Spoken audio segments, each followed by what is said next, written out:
Hello everyone. तो इस video में आज हम पढ़ने वाले हैं लिटरेरी टर्म्स। ये आपके एम.एच. अब्राहम से रहेगा, ठीक है। एम.एच. अब्राहम, क्योंकि आप ही लोग ने कहा था कि उनसे डिस्कस किया जाए, बट मैं यहाँ पे थ्योरी डिस्कस नहीं करूँगी। हाँ, क्वेश्चन के थ्रू हम पूरा समझेंगे जो भी हमारे एग्ज़ाम के लिए इम्पॉर्टेंट रहेगा वो टर्म्स। तो इस वाले मतलब इसमें हम आज इस वीडियो में हम अफेक्टिव फैलेसी और एलिगरी दो चीज़ से क्वेश्चन के माध्यम से समझेंगे, ठीक है। क्वेश्चन भी रहेगा उसी पे बेस्ड, मतलब आपका अफेक्टिव फैलेसी रहेगा और आपका एलिगरी रहेगा।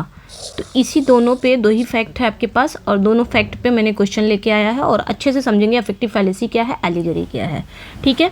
लेकिन उसके पहले देख लेते हैं, ये पेड पीडीएफ है, these are my paid PDFs, ठीक है, जो आपको मिलेगी। ये 7-9 में इतने सारे क्वेश्चन को कवर किया गया है, मतलब टॉपिक को कवर किया गया है और क्वेश्चन के थ्रू, ठीक है। सेकंड जो पीडीएफ है ये आपको मिल जाएगी 189 में। इसमें मैंने क्या किया है, आई हैव कवर्ड 4 राइटर्स, ठीक है। तो ये इसमें मैंने 4 राइटर्स को कवर किया है विद 1 लाइनर। तो ये 1 लाइनर से कवर किया है। थर्ड जो है आपको ये 199 में मिल जाएगी, ठीक है। तो ये याद रखना है, इसमें 199 में इसमें मैंने क्या किया है, 4 राइटर को ही कवर किया है लेकिन विद एमसीक्यूज, ठीक है। तीनों लेते हैं तो 467 होता है, जिसमें डिस्काउंट करके 399 में आपको मिल जाएगा, ओके। तो ये याद रखना है, अगर आप तीनों लेते हैं तो 467 में होगा, लेकिन डिस्काउंट आफ्टर डिस्काउंट आपको 399 में ये पीडीएफ मिल जाएगी। तो if you want to take it तो आप इस नंबर पे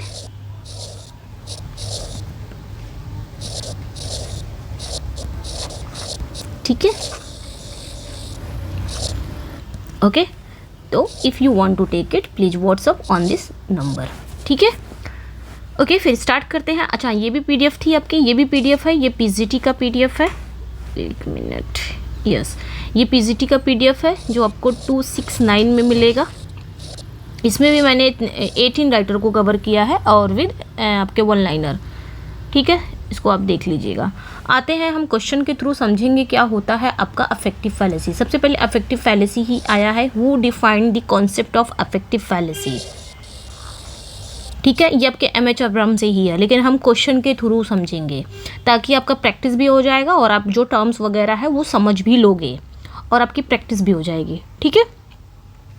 क्योंकि अभी हमारा एग्ज़ाम बहुत नज़दीक है, बहुत करीब है, इस वजह से हमें प्रैक्टिस भी ज़रूरी है और टर्म्स तो हमें समझना ही समझना है। तो अफेक्टिव फैलेसी क्या होता है, जैसे मैं कोई वर्क पढ़ रही हूँ, ठीक है, मैं अपनी भाषा में अगर समझाऊँ तो अफेक्टिव फैलेसी वही होता है कि जैसे मैं कोई वर्क पढ़ रही हूँ तो वो उस वर्क को मैं मैं वो वर्क पढ़ते पढ़ते एकदम क्या हो गई, मतलब इमोशनल हो गई, मुझे रुला दिया। जैसे कोई पोयम है, पोयम को नहीं लेते हैं, जैसे कोई स्टोरी है, ठीक है, स्टोरी को मैंने पढ़ा और वो स्टोरी ने मुझे क्या किया, रुला दिया, मैं वो स्टोरी पढ़ के रो दी।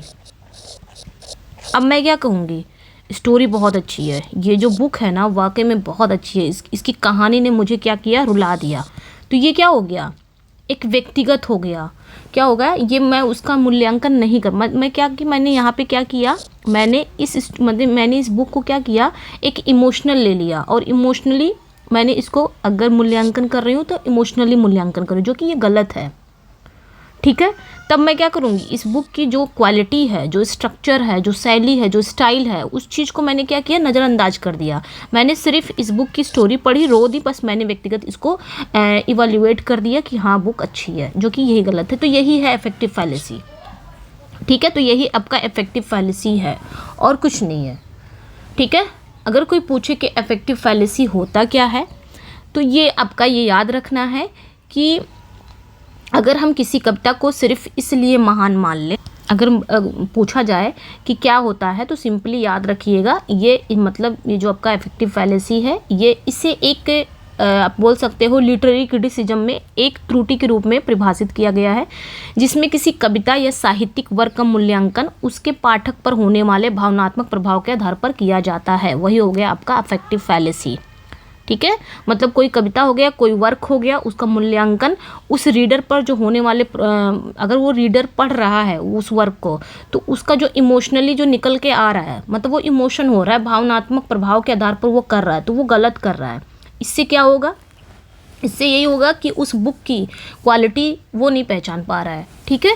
तो वो हो गया आपका अफेक्टिव फैलेसी, ठीक है। समझ में आ गया होगा कि अफेक्टिव फैलेसी क्या है। वही है आपका अफेक्टिव फैलेसी। मतलब मैं किसी बुक को अगर पढ़ रही हूँ तो मैं क्या कर रही हूँ, मैं अगर उसके मतलब मुझ पर जो भावनात्मक प्रभाव हो उसके आधार पर मैं उसका मूल्यांकन कर रही हूँ, तो वो आपका हो गया अफेक्टिव फैलेसी। इससे क्या होगा, इससे यही होगा कि यदि मतलब इससे यही होगा कि इससे क्या होगा कि हम उस बुक की जो शैलीगत स्वरूप है, जो स्ट्रक्चर है, जो उसकी मीनिंग है, जो उसकी स्टाइल है, वो नहीं जान पाएंगे। बस उसने मुझे इमोशन कर दिया, उसने मुझे इमोशनल कर दिया, उस बुक ने मुझे इमोशनल कर दिया और मैंने कह दिया बहुत अच्छी बुक है। तो ये क्या हो गया, ये एक भावनात्मक आपका मूल्यांकन हो गया, ठीक है, ठीक है। अगर मैंने कहा जैसे जैसे मैं कोई कविता, कोई पोयम पढ़ रही हूँ, ठीक है, कोई पोयम पढ़ रही हूँ और मैंने कहा बहुत अच्छी है पोयम, ये कविता, ये पोयम बहुत अच्छी है क्योंकि इसे पढ़कर मैं रो पड़ी, या ये नॉवल बहुत अच्छा है, ये नॉवल बहुत शानदार है क्योंकि इसने मुझे खुश कर दिया, मैंने इस नॉवल को पढ़ा ना, इसने मुझे क्या किया, खुश कर दिया। तो ये जो आपकी मूल्यांकन होगा ना इस पोयम के लिए, इस नॉवल के लिए जो मूल्यांकन होगा ये आपका व्यक्तिगत हो जाएगा, ठीक है। और ये जो आलोचनाएं होंगी ये भावनाओं पर आधारित होंगी, ठीक है। आपने इस पोयम के बारे में बताया तो ये आपकी भावनाओं पर बेस्ड है, इसलिए इसे अफेक्टिव फैलेसी ही कहा जाएगा और ये अफेक्टिव फैलेसी के उदाहरण में आएंगे। लेकिन सही अगर देखा जाए कि सही क्या बोलना है आपको, जैसे आप कोई पोयम पढ़ रहे हो तो आप बोल सकते हो पोयम बहुत प्रभावशाली है क्योंकि इसमें मैंने बहुत ही प्रतीकवाद, रूपक यानी कि मेटाफर का प्रयोग किया गया है इस पोयम में। इस पोयम में बहुत अच्छे तरीके से मेटाफर का यूज़ किया गया है, या इस नॉवल की जो स्ट्रक्चर है, जो मटेरियल है वो बहुत ही मजबूत है क्योंकि इसकी जो स्ट्रक्चर है वो बहुत ही अच्छा है। तो ये सारा क्या हो गया, ये सारा बुक की जो क्वालिटी है, जो पोयम की क्वालिटी है, जो नॉवल की क्वालिटी है, उसके आधार पर आप मूल्यांकन कर रहे हो। ये सही उदाहरण हो गया, ठीक है। लेकिन अफेक्टिव फैलेसी वही होता है कि मैंने कह दिया कि बुक बहुत अच्छी है, मैं बुक पढ़ के, इस नॉवल को पढ़ के रो गया, या इस पोयम ने मुझे खुश कर दिया। मतलब भावनात्मक आप उसको जज करते हो, अब रीडर क्या करता है, भावनात्मक जज करता है उस चीज़ को, तो वही अफेक्टिव फैलेसी हो गया। मुझे लगता है समझ में आ गया होगा। अब हम आते हैं क्वेश्चन पे। Who defined the concept of affective fallacy, तो किसने ये इस कॉन्सेप्ट को किसने डिफाइन किया है ये हमें बताना है। तो आइए रिचर्ड्स है, वीके विम्सेट एंड मोनरेसी ब्रेडस्ले है, टी.एस. इलियट है, हैरोल्ड ब्लूम है। तो यहाँ पे बी करेक्ट हो जाएगा, जो आपके वीके विम्सेट और मोनरेसी ब्रेडस्ले, ये कौन है दोनों, इन्होंने क्या किया है, इन्होंने ही अफेक्टिव फैलेसी जो टर्म है इसको क्वाइन किया है, ठीक है। तो ये याद रखना है 1946 में, ठीक है, 1946 में इन्होंने ही इस सिद्धांत को, इस कॉन्सेप्ट को निकाला है, ठीक है। कॉन्सेप्ट इस कॉन्सेप्ट का अनुसार ही था, मतलब इस सिद्धांत के अनुसार, मतलब कोई भी कविता हो गया, कोई साहित्यिक रचना हो गई, उसका मूल्यांकन उसके रीडर पर पड़ने वाले भावनात्मक प्रभाव के आधार पर करना एक गंभीर गलती है, त्रुटि है। नेक्स्ट क्वेश्चन पे आएंगे। अगला जो क्वेश्चन है आपका, what does the affective fallacy refer to, जो अफेक्टिव फैलेसी है वो क्या रेफर करता है, हमें बताना है कि जो अफेक्टिव फैलेसी है वो क्या रेफर करता है। तो यहाँ पे देखना है the error of judging a poem by poet's intention. अच्छा, एक चीज़ और याद रखना है कि जो आपका इंटेंशनल फैलेसी आता है और एक आपका अफेक्टिव फैलेसी आता है। तो अफेक्टिव फैलेसी ये रीडर के लिए जाने जाता है, इस पर रीडर का प्रभाव होता है अफेक्टिव में, मतलब रीडर ही क्या करता है, मूल्यांकन करता है, वो भी कैसे, भावनात्मक तरीके से, उस पर भावनात्मक प्रभाव पड़ता है, उस तरीके से वो मूल्यांकन करता है। और जो आपका इंटेंशनल है वो पोएट्स पे आता है, ठीक है। तो यहाँ पे कंफ्यूज नहीं होना है, ठीक है। तो 1946 ये याद रखना है, वीके विम्सेट एंड मोनरेसी ब्रेडस्ले, इनका मानना था कि जो लिटरेरी क्रिटिसिज्म व्यक्तिगत भावनाओं और रीडर की प्रतिक्रियाओं पर आधारित नहीं होनी चाहिए। अगर हम किसी कविता को सिर्फ इसलिए महान मान लें क्योंकि वो हमें क्या कर रहा है, भावनात्मक रूप से प्रभावित कर रही हो कविता, तो ये जो क्रिटिसिज्म है ये व्यक्तिगत अनुभव बन जाएगी और उसकी जो ऑब्जेक्टिव है व्याख्या संभव नहीं रहती है। तो ये याद रखना है, वीके विम्सेट का है। नेक्स्ट वन पे आएंगे, अगले क्वेश्चन पे आते हैं हम। अच्छा, अगले ही क्वेश्चन पे थे, what does the affective fallacy refer to, तो अफेक्टिव फैलेसी क्या रेफर करती है, तो ये याद रखना है। यहाँ पे जो राइट आंसर हो जाएगा, the error of evaluating a poem based on it's emotional effect on the reader, तो ये हो जाएगा, ठीक है, किसी भी पोयम को इवैल्यूएट करना, इवैल्यूएट करके वो गलती करना, ये बेस्ड रहता है, इमोशनल इफेक्ट डालता है रीडर पर। मतलब कोई रीडर है, कोई पोयम पढ़ रहा है, कोई पोयम पढ़ रहा है, वो पोयम पढ़ के वो क्या हो जा रहा है, बहुत इमोशनल हो जा रहा है, तो वो इमोशनली वो क्या कर रहा है, उस पोयम की इवैल्यूएट कर रहे हैं, मतलब उसकी मूल्यांकन कर रहा है, बहुत अच्छी है, तो वो उसकी एक गलती है। इस तरह नहीं होता है, व्यक्तिगत थोड़ी ना परख होगी, हम व्यक्तिगत थोड़ी ना परख कि ये फिल्म मुझे क्या कर दी है, बहुत ज़्यादा प्रभावित कर दी है, रुला दी है इस मूवी ने, तो हम तुरंत उसका इवैल्यूएट कर देंगे कि हाँ बहुत अच्छी मूवी है। गलत है ये, तो ये एक गलती है, इसीलिए इसे कहा गया है अफेक्टिव फैलेसी। बल्कि हमको क्या देखना चाहिए कि उसमें कैसे कैसे मेटाफर यूज़ हुए हैं। कोई पोयम है तो राइटर ने कैसा मेटाफर यूज़ किया, कैसे स्ट्रक्चर को फॉलो किया है, कैसे शैलीगत मतलब कैसे उसकी स्टाइल क्या है, इस बेस पे अगर हम उसका मूल्यांकन करेंगे तो वो ज़्यादा अच्छा रहेगा। ठीक है, समझ में आ गया होगा। तो यही आपका राइट आंसर है, एग्जाम में देखने को मिल जाएगा अगर आएगा तो। ज़्यादातर इंपॉर्टेंट वही होता है कि उनसे रिलेटेड कौन है, तो ये याद रखना है। जो आपकी अफेक्टिव फैलेसी है, यहाँ अभी आपका आएगा भी इंटेंशनल फैलेसी भी आता है। तो अफेक्टिव फैलेसी ये रीडर पे रहता है, मतलब रीडर क्या करते हैं, इवैल्यूएट करते हैं, और इंटेंशनल जो होता है वो आपका राइटर होता है। तो ये याद रखना, एक होता है आपका अफेक्टिव फैलेसी, एक आपका इंटेंशनल फैलेसी, वो राइटर के लिए होता है, ये रीडर के लिए होता है, और याद रखना।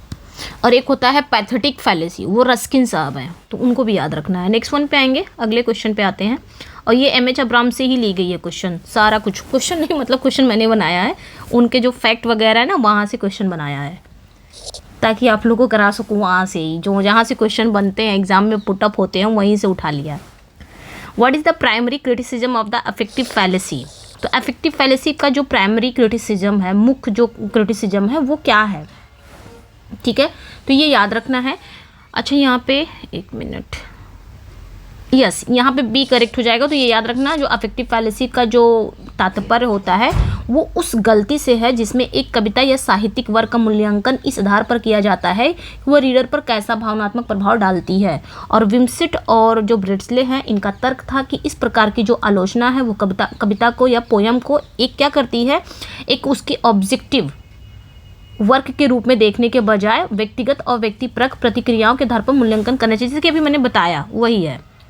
ठीक है, नेक्स्ट वन पे आएंगे, what is the primary criticism of affective fallacy. तो प्राइमरी क्रिटिसिज्म क्या था अफेक्टिव फैलेसी का, तो ये याद रखना है, it leads to impressionism and relativism in literary criticism. यही इसका प्राइमरी अफेक्टिव फैलेसी का जो मुख्य क्रिटिसिज्म है यही है। तो ये याद रखना है, it leads to impressionism and relativism in literary criticism. ठीक है, अफेक्टिव फैलेसी की मुख्य आलोचना यह है कि वो साहित्यिक आलोचना को कैसे करें, इम्प्रेशनिज्म यानी कि व्यक्तिपरकता जिसे बोल सकते हो, और रिलेटिविज्म यानी कि सापेक्षवाद की ओर ले जाती है। यदि कोई कविता केवल रीडर क्या करता है, अपनी व्यक्तिगत भावनाओं के आधार पर मूल्यांकन करता है, यानी कि मुझे अच्छी लग गई, मैं रोक पड़ा, या मुझे इस नॉवेल ने खुश कर दिया, इस आधार पर अगर हम किसी कविता की मूल्यांकन कर रहे हैं तो ये उसकी निश्चित या वस्तुनिष्ठ व्याख्या नहीं की जा सकती, बल्कि और आलोचना की प्रक्रिया क्या हो जाती है, असंगत हो जाती है। तो सिंपल है, मैंने अभी समझाया है कि हमें जो भी किसी भी वर्क की अगर मूल्यांकन करना है तो भावनात्मक तरीके से नहीं करना है, लेकिन अफेक्टिव फैलेसी में होता है, किया जाता है। Which literary theorist work did Wimsatt and Beardsley react against while developing of affective fallacy?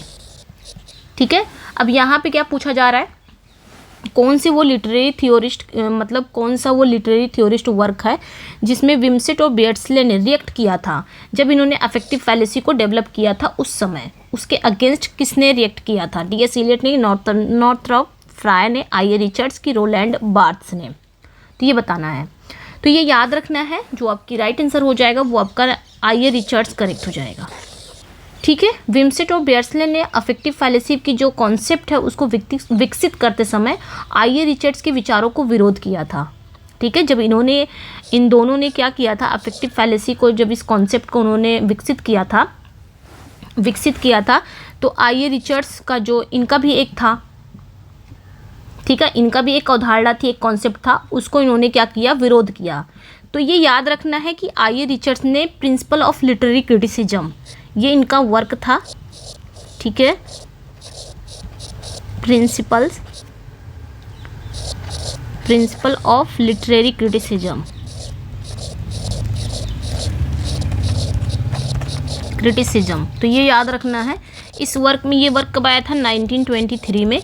इसमें इन्होंने कहा था कि कविता का जो मूल्यांकन है वो इस आधार पर किया जाना चाहिए कि वो रीडर की मानसिकता को कैसे प्रभावित करती है। तो आई रिचर्ड ने इसमें कहा था, इन्होंने रीडर को ही कहा है, लेकिन आपके जो विमसेट हैं बेयर्डसले ने इन्होंने रीडर को नकार दिया है कि इस तरह रीडर को नहीं करना चाहिए, कि अगर कोई कविता तुम्हें भावनात्मक की तरफ ले जा रही है, कोई कविता तुम्हें भावुक कर रही है, तो उस आधार पर नहीं करना चाहिए उसका मूल्यांकन। ये विमसेट और बेयर्डसले ने नकारा है।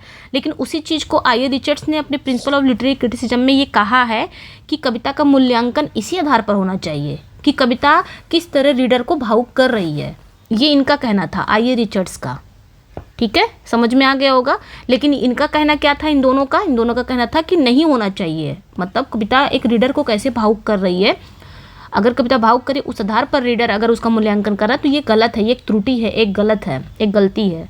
बल्कि उसके स्ट्रक्चर पे, मतलब कविता में क्या क्या चीज़ें कैसे कैसे यूज़ की गई हैं, स्ट्रक्चर है, शैली कैसी यूज़ हुई है, कैसा मेटाफर यूज़ हुआ, इस आधार पर करना चाहिए। ये विमसेट और बेयर्डसले का कहना था। लेकिन आई रिचर्ड्स ने अपने इस वर्क में कहा है कि कविता का मूल्यांकन इसी आधार पर होना चाहिए कि रीडर को कैसे वो भावुक करे। अगर रीडर भावुक हो गया है, अगर वो बोल दिया कि इस कविता ने मुझे बहुत भावुक कर दिया या इस नॉवल ने मुझे बहुत खुश कर दिया, तो समझ लो वो है, सही मूल्यांकन है। ये आई रिचर्ड्स का कहना था। ठीक है, तो विमसेट और बेयर्डसले ने इस विचार का विरोध किया और इसे अफेक्टिव फैलेसी कहा। ठीक है, इन्होंने क्या किया? इस विचार का विरोध किया और इसे अफेक्टिव फैलेसी कहा। ठीक है, समझ में आ गया होगा ना?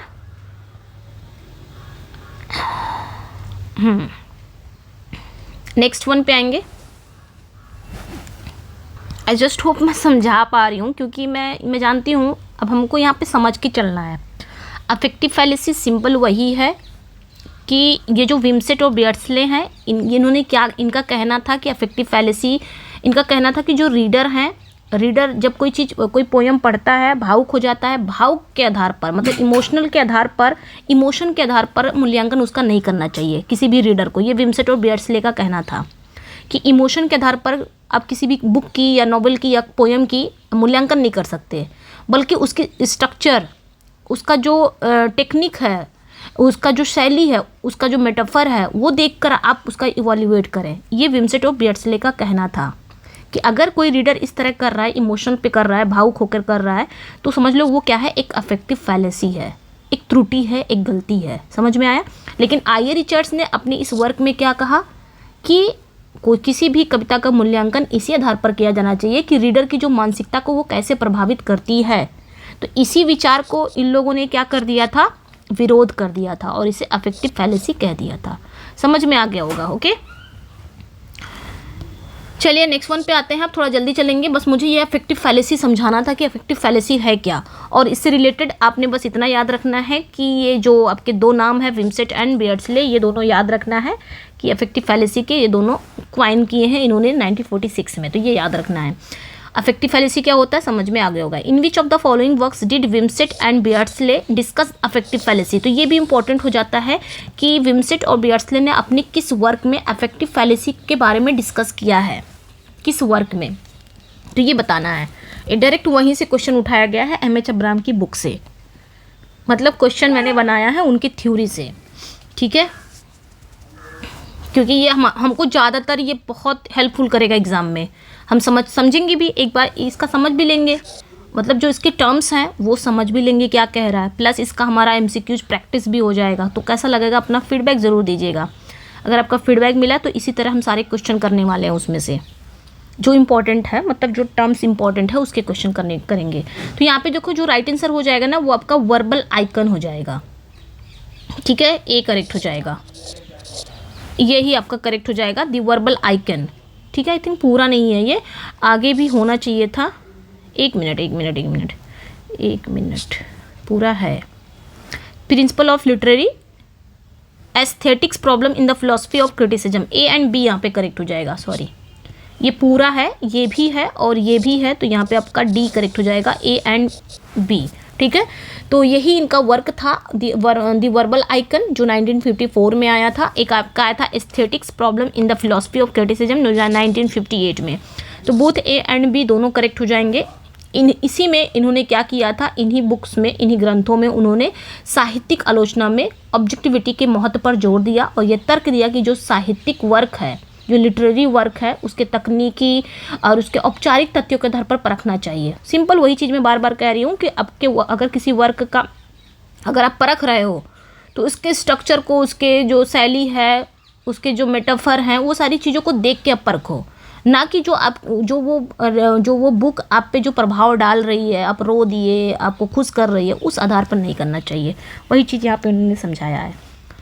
नेक्स्ट वन पे आएंगे, what did Beardsley later acknowledge about the affective fallacy.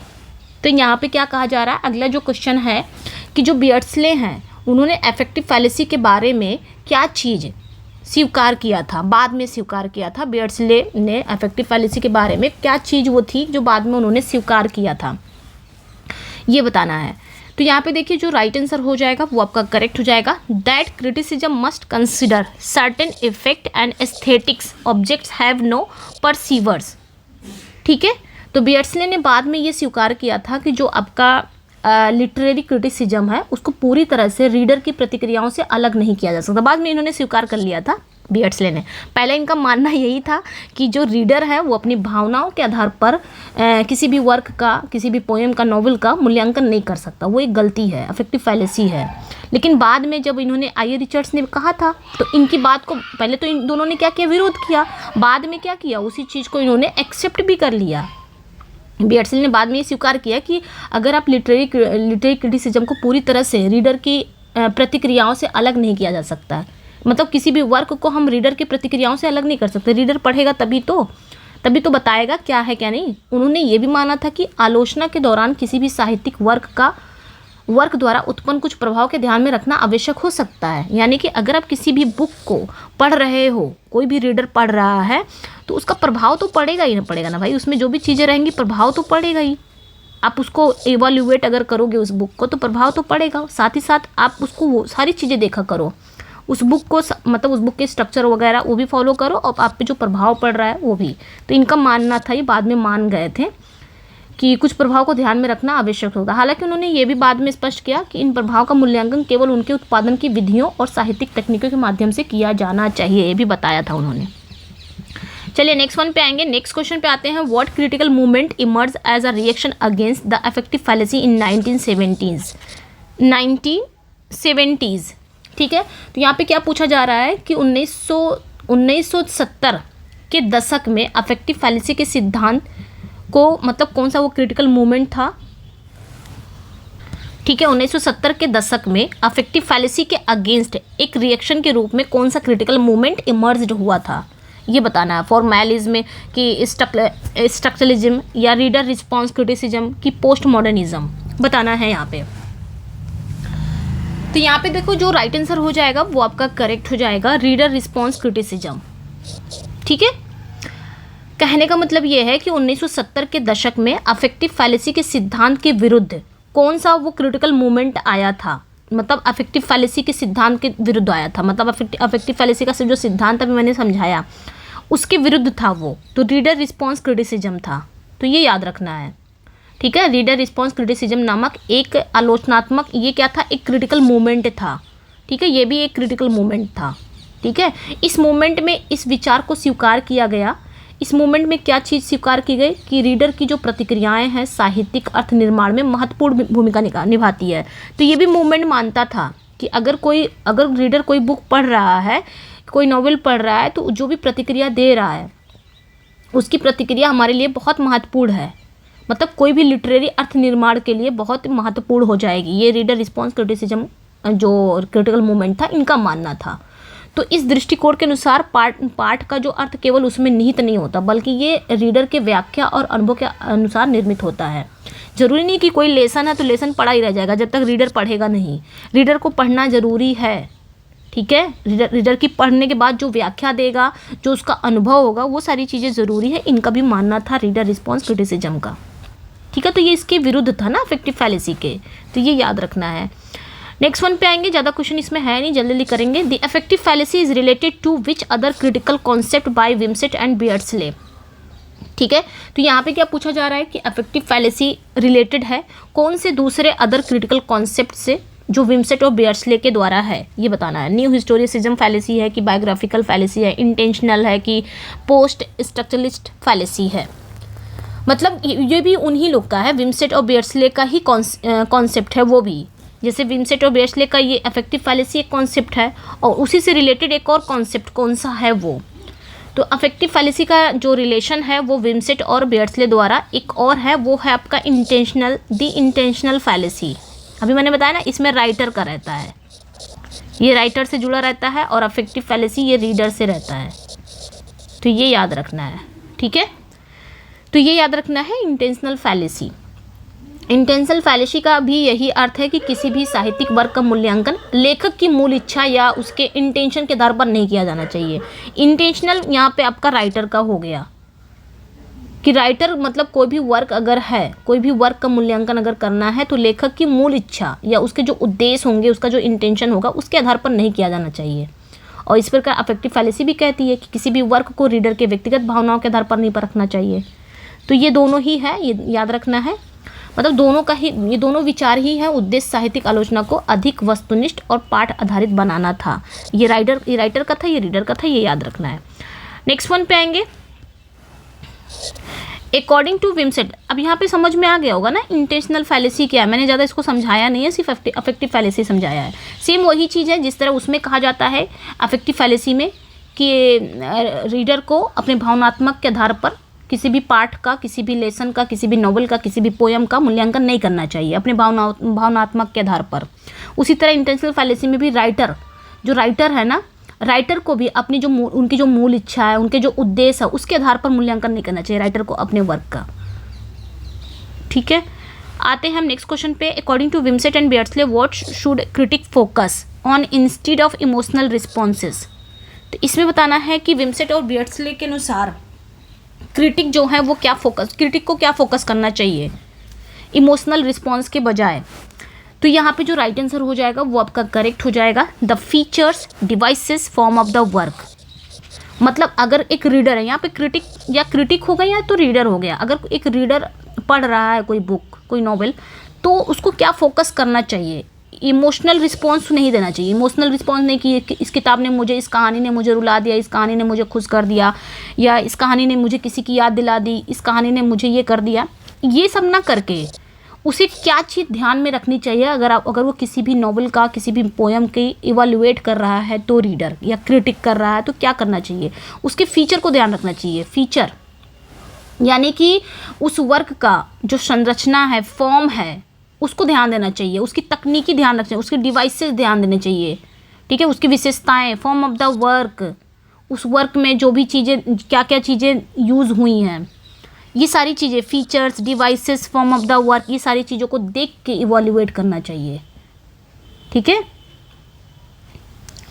समझ में आ गया होगा। उनका यही मानना था कि किसी भी वर्क की अगर आप आलोचना करते हो तो एक वैज्ञानिक और व्यवस्थित पद्धति के आधार पर करना चाहिए, ना कि अपने इमोशनल अनुभव पर करना चाहिए।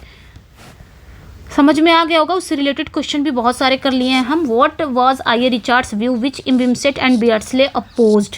तो आई ए रिचार्ड्स का जो व्यू था वो क्या था जिसके खिलाफ विमसेट और बेयर्सले अपोज हो गए, विरोध कर गए। तो यहाँ पे जो राइट आंसर हो जाएगा वो आपका करेक्ट हो जाएगा, that the value of poem can be measured by the psychological responses it insights in readers. ठीक है, तो ये करेक्ट हो जाएगा। आई ए रिचार्ड्स का तर्क दिया, मतलब आई ए रिचार्ड्स ने ये तर्क दिया था कि किसी भी कविता हो गई, कोई वर्क हो गया, कोई कविता हो गया, किसी भी कविता का मूल्य इस आधार पर निर्धारित किया जा सकता है कि वो रीडर में कैसी मानसिक और भावनात्मक प्रतिक्रियाएं उत्पन्न करती हैं। मतलब कोई भी नॉवेल हो गया, कोई भी पोयम हो गया, अगर कोई रीडर पढ़ रहा है तो वो रीडर की मानसिक और भावनात्मक प्रतिक्रियाएं कैसे उत्पन्न करती है, मतलब कैसे इमोशनल करती है वो पोयम उस रीडर को। तो ये तो इनका था आई ए रिचर्ड्स का। लेकिन विमसेट और बेयर्सले ने इस विचार का विरोध किया और कहा कि ये दृष्टिकोण साहित्यिक आलोचना को अत्यधिक व्यक्तिपरक यानी कि सब्जेक्टिव बना देता है।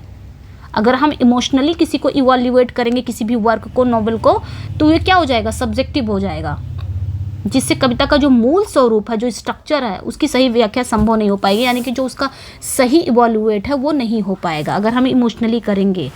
ठीक है, समझ में आ गया होगा। नेक्स्ट वन पे आएंगे। खत्म हो गया, 10 क्वेश्चन थे, उससे हमको अफेक्टिव फैलेसी से 10 क्वेश्चन थे। देखिए हो गया अब यहाँ पे फिनिश हो गया। एक आपका करेक्ट मतलब एक टर्म आपका कंप्लीट हो गया जिसमें हमने 10 क्वेश्चन किए थे। अब आते हैं यहाँ पे what is an allegory. Allegory क्या है, इसमें भी 10 क्वेश्चन है, उसके बाद फिनिश करते हैं क्लास को। तो एलिगरी समझते हैं, एलिगरी क्या होता है। एलिगरी क्या होता है, एलिगरी सिंपल है, जैसे आपने पढ़ा होगा ना फेबल स्टोरी पढ़ते हो ना, फेबल भी तो एक मॉरल स्टोरी होती है, उसी तरह सेम ये भी है एलिगरी एक ऐसी कहानी या कविता या नाटक होती है जिसमें जो कैरेक्टर जो इवेंट्स होते हैं और जो भी परिस्थितियाँ एक गहरे या छिपे हुए अर्थ को दर्शाती है। इसका उद्देश्य क्या होता है, सिर्फ सतही कहानी सुनाना नहीं होता, बल्कि उसके माध्यम से किसी सामाजिक, नैतिक, धार्मिक या राजनीतिक संदेश को प्रतीकात्मक रूप से प्रस्तुत करना होता है। तो समझ में आ गया होगा एलिगरी क्या होता है। ठीक है, एलिगरी भी एक कहानी होती है, कविता होता है, नाटक भी होता है, जिसमें कैरेक्टर भी होते हैं, घटनाएं भी होती हैं और बहुत सारे मतलब इसमें कहानी तो दिखाई जाएगी, कहानी आपको मनोरंजन के लिए दिखाई जाएगी, सिर्फ मनोरंजन ही नहीं करना, उसके पीछे आपको एक मोरालिटी सिखाती है ये एलिगरी।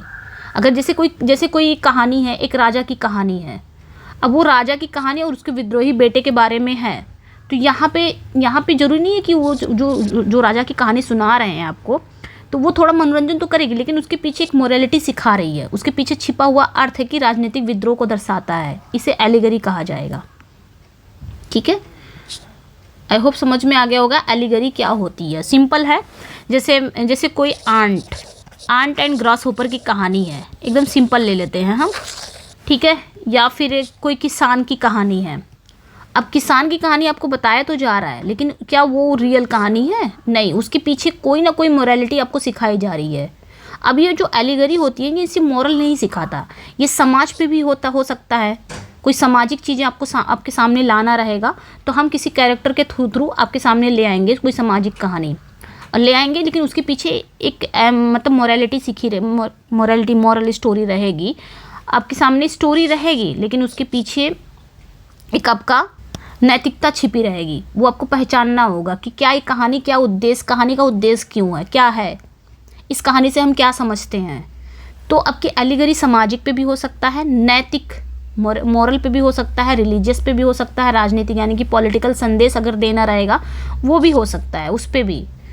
लेकिन ये क्या करते हैं, प्रतीकात्मक रूप से आपके सामने ले आते हैं, प्रस्तुत करते हैं। ठीक है, समझ में आ गया होगा। और एलिगरी जो होते हैं वो 2 प्रकार की होती हैं, एक आपका हिस्टोरिकल आगे है आपका, एक आपका हिस्टोरिकल होता है, हिस्टोरिकल एंड पॉलिटिकल एलिगरी। ठीक है, और एक आपका जो होता है वो आपका एलिगरी ऑफ आइडियाज़ होता है। ठीक है, हिस्टोरिकल और पॉलिटिकल एलिगरी में क्या होता है, उसमें हिस्ट्री के बारे में दिखाया जाता है और पॉलिटिकल चीज़ों के बारे में दिखाया जाता है, मतलब कोई संदेश आपको दिया जाएगा लेकिन एक कहानी के थ्रू दिया जाता है। समझ में आ गया होगा, वही है आपका एलिगरी। अब हम क्वेश्चन के माध्यम से पढ़ेंगे इसको। What is an allegory, allegory क्या है। ठीक है, सॉरी, एलिगरी क्या है, a story where characters and event symbolize a second deeper meaning, B correct हो जाएगा। एक स्टोरी होती है जहाँ पे कैरेक्टर भी होते हैं, इवेंट्स भी होते हैं, वो सिंबलाइज किए जाते हैं एक सेकेंड मीनिंग देने के लिए, मतलब कोई उद्देश्य हमें बताना है तो एक स्टोरी के थ्रू आपको दिखाया जाएगा, वो हो गया एलिगरी। ठीक है, नेक्स्ट पे आएंगे, what are the 2 main types of allegory. Allegory कितने प्रकार की होती है, तो 2 प्रकार की होती है। कौन कौन से होती है, हिस्टोरिकल एंड पॉलिटिकल एलिगरी, एक होता है एलिगरी ऑफ आइडियाज़। ठीक है, आगे हम समझेंगे क्या क्या होता है ये। ठीक है, अभी हमको समझ में आ गया कि एलिगरी क्या होता है। मैं थोड़ा ज़्यादा समझा रही हूँ क्योंकि मुझे खुद सेटिस्फाइड नहीं होते कि मैं समझा पा रही हूँ, समझा ले जा रही हूँ, आपको समझ में आ रहा है या नहीं। ठीक है, तो जो आपका ये है एलिगरी तो हम समझ गए, एक कहानी होती है जिसमें कैरेक्टर और घटनाओं का न केवल लिटरल अर्थ होता है बल्कि इसके पीछे एक गहरा अर्थ छिपा होता है, सिंबॉलिक मीनिंग होती है। ठीक है, हम वो सब ना बोल के बस बोल दे कोई उद्देश्य अगर मुझे बताना है तो एक कहानी के ज़रिए मैं आपको बताऊँगी, तो वो हो गया। आपको कहानी तो चलेगी, आप उसका मनोरंजन कर सकते हैं, लेकिन उसके पीछे आपको कुछ और बताना रहता है, उसके पीछे की स्टोरी, मतलब उसके पीछे की कहानी का मतलब।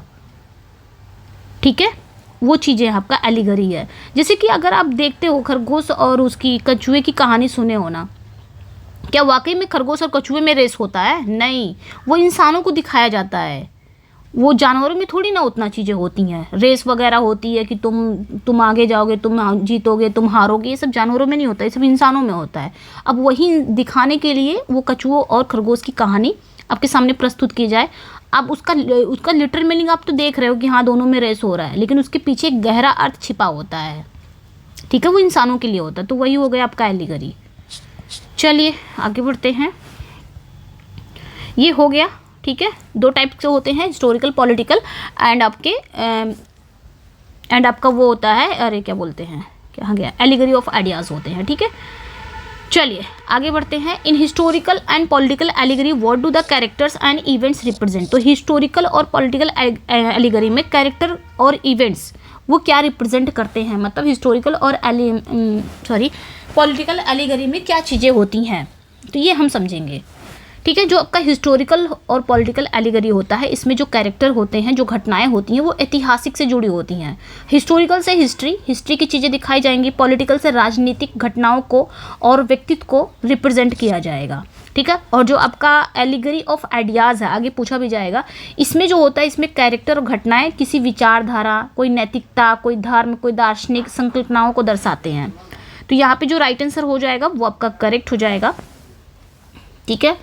हिस्टोरिकल पर्सनेज एंड इवेंट्स ये करेक्ट हो जाएंगे। तो हिस्टोरिकल और पॉलिटिकल एलिगरी में जो कैरेक्टर होते हैं, जो घटनाएं, जो इवेंट्स होती हैं, वो वास्तविक इतिहास के व्यक्तियों, यानी कि हिस्टोरिकल जो व्यक्तियों हैं, जो रियल हिस्ट्री के बारे में दिखाते हैं, ठीक है। रियल हिस्ट्री जो व्यक्तियों हैं, जो रियल हिस्ट्री के व्यक्तियों हैं, जो घटनाओं हैं, उनको यहाँ पे दिखाया जाता है, एक प्रतीकात्मक रूप से रिप्रेजेंट किया जाता है, प्रतीकों के माध्यम से रिप्रेजेंट किया जाता है, ठीक है, ओके। तो ये याद रखना है। मतलब इसमें क्या करते हैं, इसमें लेखक जो हैं वो अपने समय के राजनीतिक या सामाजिक स्थिति पर टिप्पणी करने के लिए प्रयुक्त करते हैं। अपने समय के जो राजनीतिक हैं, जो सामाजिक हैं, उसके बारे में दिखाते हैं। चलिए नेक्स्ट पे आएंगे। In which work by John Dryden is an example of historical and political allegory. तो जॉन ड्राइडन का कौन सा वो वर्क है जो हिस्टोरिकल और पॉलिटिकल एलिगरी है, ठीक है। तो आपका एबिशलम एंड एकिटोफल हो जाएगा। तो ये याद रखना है, ये जॉन ड्राइडन का ही वर्क है, 1681 में आया था। और ये एक अगर पूछा जाए ये क्या है, तो एक एलिगरी है। कौन सा एलिगरी है, तो ये भी याद रखना है, हिस्टोरिकल एंड पॉलिटिकल एलिगरी है ये, ठीक है। इसमें इन्होंने ऐतिहासिक और राजनीतिक, मतलब इसमें इन्होंने बाइबल की कथा का, मतलब बाइबल की कहानी का उपयोग इंग्लैंड के राजनीतिक स्थिति पर टिप्पणी करने के लिए किया गया है। तो ये याद रखना है, ठीक है, ओके। तो ये याद रखना है। और इन्होंने ये बाइबल की स्टोरी लिया है, ये जो है ये एबिशलम एंड एकिटोफल, ये बाइबल की कहानी पर पूरी तरह बेस्ड है। लेकिन अगर रियल देखा जाए, आप पढ़ोगे तो बाइबल की स्टोरी इसमें दिखेगी, लेकिन अगर इसके गहरे अर्थ को देखोगे तो इसमें क्या होगा कि इसमें इंग्लैंड के जो चार्ल्स सेकंड नहीं है और उनके बेटे ड्यूक ऑफ मनमाउथ, उनके विद्रोह को दर्शाता है। तो उनकी कहानी दिखाने के लिए इन्होंने क्या किया है, इन्होंने बाइबल की स्टोरी को सामने रख दिया, लेकिन उद्देश्य क्या था, उनकी कहानी दिखाना था, जो चार्ल्स सेकंड की कहानी, ठीक है। तो ये याद रखना है, यही चीज़ है आपका हिस्टोरिकल और political allegory, okay. Next one पे आएंगे। अगला जो क्वेश्चन है, in Dryden's Absalom and Achitophel who does the biblical King David represent. तो ड्राइडन का एबिशलम एंड एकिटोफल जो बाइबिकल किंग हैं डेविड है, वो क्या रिप्रेजेंट करते हैं। तो ये एबिशलम एंड एकिटोफल में बाइबल की कहानी को लिया गया है, जिसमें राजा डेविड की कहानी दिखाई जाती है, राजा डेविड की कहानी। लेकिन एक्चुअल में यहाँ पे जॉन ड्राइडन ने राजा डेविड की कहानी तो दिखाया है, लेकिन एक्चुअल में वो राजा कौन है, वो राजा आपके चार्ल्स सेकंड हैं, Charles second of England, Charles second of England की कहानी इन्होंने दिखाया है। तो ये हो गई एलिगरी, यानी किसी और के उद्देश्य को, किसी और कहानी को दिखाने के लिए ये कहानी चला रहे हैं। इनकी कहानी डायरेक्ट न लिख के इन्होंने क्या किया है, बाइबिकल कहानी लिया है, लेकिन उद्देश्य यही था, राजा चार्ल्स सेकंड की ही कहानी दिखाना था। तो यही हो गई, सतही कुछ और कहानी चलेगी, उसका अर्थ कुछ और रहेगा। ये हो गया आपका एलिगरी, ठीक है। और ये कौन सी एलिगरी है, ये हिस्टोरिकल भी है और प्लस पॉलिटिकल एलिगरी भी है, दोनों इसमें इन्होंने लिखा है, ठीक है। तो याद रखना है, ओके। तो ड्राइडन ने क्या किया है, इसमें बाइबल के राजा डेविड को इंग्लैंड के राजा चार्ल्स सेकंड के रूप में प्रस्तुत किया है। ये एक पॉलिटिकल एलिगरी इंग्लैंड के जो समकालीन है, जो राजनीतिक घटनाक्रम था उस समय का, जो राजनीतिक चीज़ें थी वो सब इन्होंने इसमें किया है, बाइबल के स्टोरी के माध्यम से दर्शाया है। नेक्स्ट वन पे आएंगे। अगला जो क्वेश्चन है, what type of allegory is John Bunyan की द पिलग्रिम ऑफ प्रोग्रेस। तो जॉन बनियन का भी द पिलग्रिम्स ऑफ प्रोग्रेस ये भी एक एलिगरी है, लेकिन पूछा जा रहा है किस टाइप की एलिगरी है, हिस्टोरिकल है कि पॉलिटिकल है कि एलिगरी ऑफ आइडियाज़ है कि ऑटोबायोग्राफिकल एलिगरी है। तो ये कब आया था ये याद रखेंगे, 1678 में आया था, ठीक है। और ये आपका एलिगरी ऑफ आइडियाज़ है, ये याद रखना है। जॉन बनियन की पिलग्रिम ऑफ प्रोग्रेस ये क्या है, एलिगरी ऑफ आइडियाज़ है, जो बहुत ही अच्छा उदाहरण है इसका, ठीक है। इसमें एक व्यक्ति की जो एक आध्यात्मिक यात्रा को एक प्रतीकात्मक रूप से दिखाया गया है, जो क्रिश्चियन विश्वास और मुक्ति के मार्ग को दर्शाता है, ठीक है। नेक्स्ट वन पे आएंगे। अच्छा, यहाँ पे एलिगरी ऑफ आइडियाज़ आया ना, इसको भी समझते हैं ये है क्या, एलिगरी ऑफ आइडियाज़, ठीक है। एलिगरी ऑफ आइडियाज़ क्या होता है तो इसको भी समझ लेते हैं। इसमें जो कैरेक्टर होती हैं, जो घटनाएं होती हैं, वो अब्स्ट्रैक्ट आइडियाज़ को रिप्रेजेंट करती हैं, यानी कि कोई नैतिकता हो गया, कोई धर्म, अच्छाई बुराई, पाप पुण्य जैसे विषयों को हम क्या करते हैं, एक प्रतीकात्मक रूप से प्रस्तुत करते हैं। जैसे कि जॉन बनियन का पिलग्रिम ऑफ प्रोग्रेस, इसमें जो मुख्य कैरेक्टर है क्रिश्चियन, ये एक साधारण व्यक्ति नहीं बल्कि हर व्यक्ति की आध्यात्मिक यात्रा का प्रतीक है। मतलब जैसे इंसान का जो वो क्या बोलते हैं क्वालिटी होती है ना, क्वालिटी को एज ए कैरेक्टर बना के दिखाया जाता है, ये जो आपकी एलिगरी ऑफ आइडियाज़ में होता है, ठीक है। तो ये याद रखना है, तो एलिगरी ऑफ आइडियाज़ हो जाएगा यहाँ पे।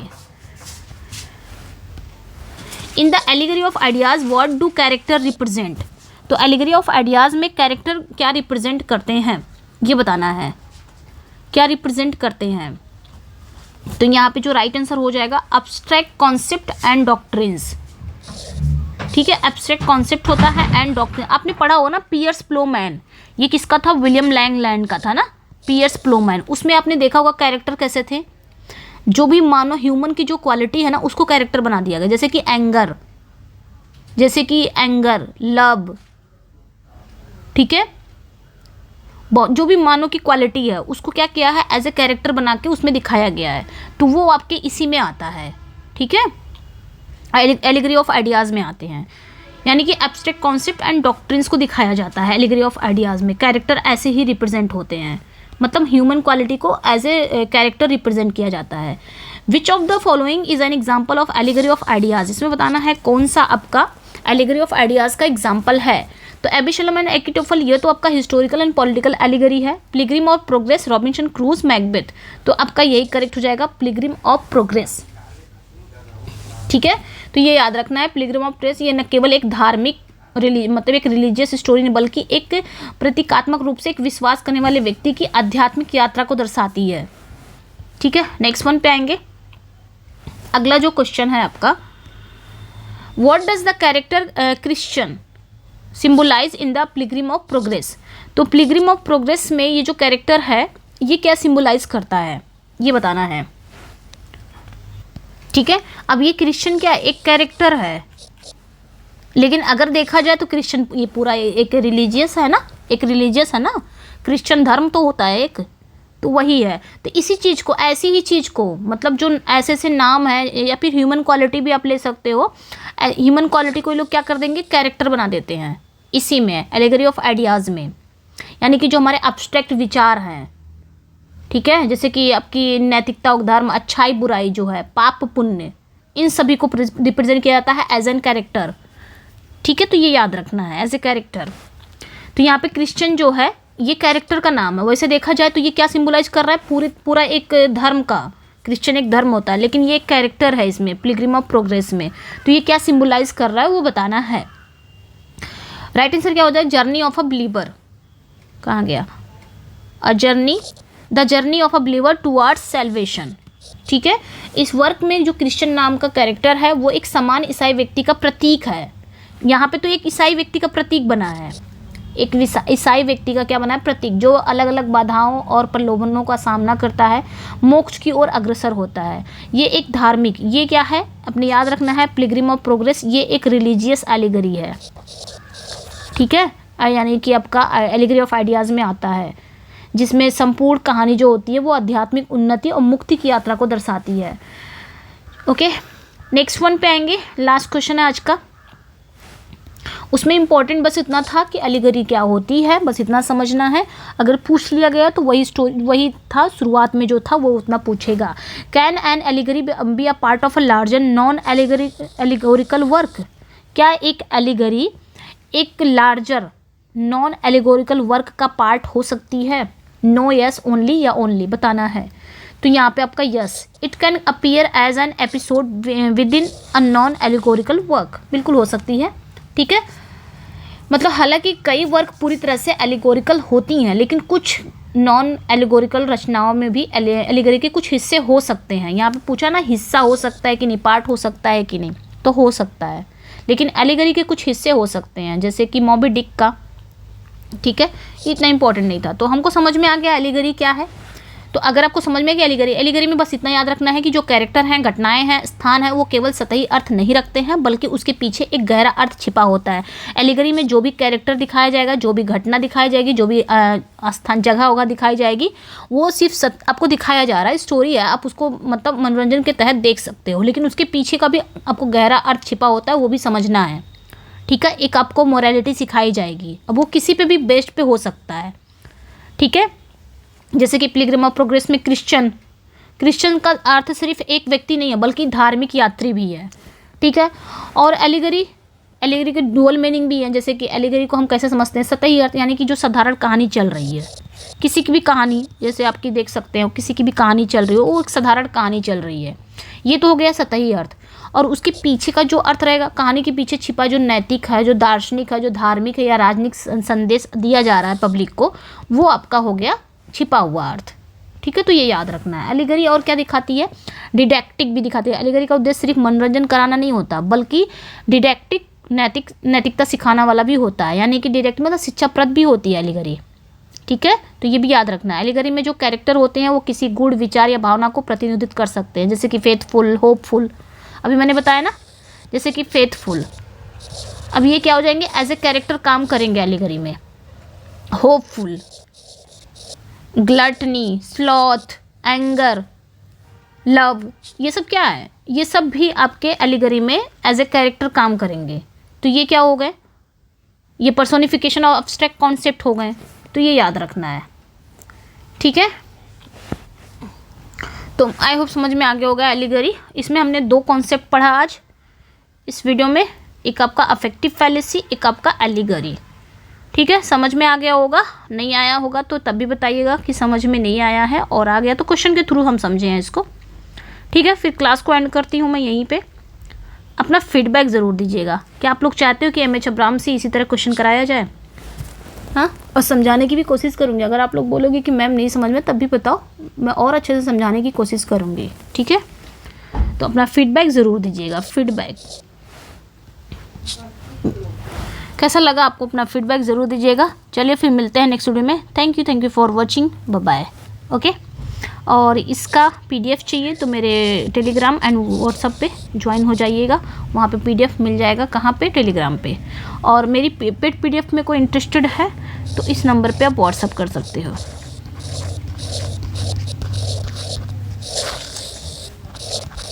चलिए फिर मिलते हैं नेक्स्ट वीडियो में। Thank you for watching. और ये बताइएगा ज़रूर कि एमएच अब्राहम से इसी तरह कराते चले हम लोग, एक एक टॉपिक क्वेश्चन के थ्रू समझते चले, ये ज़रूर बताइएगा। Bye bye.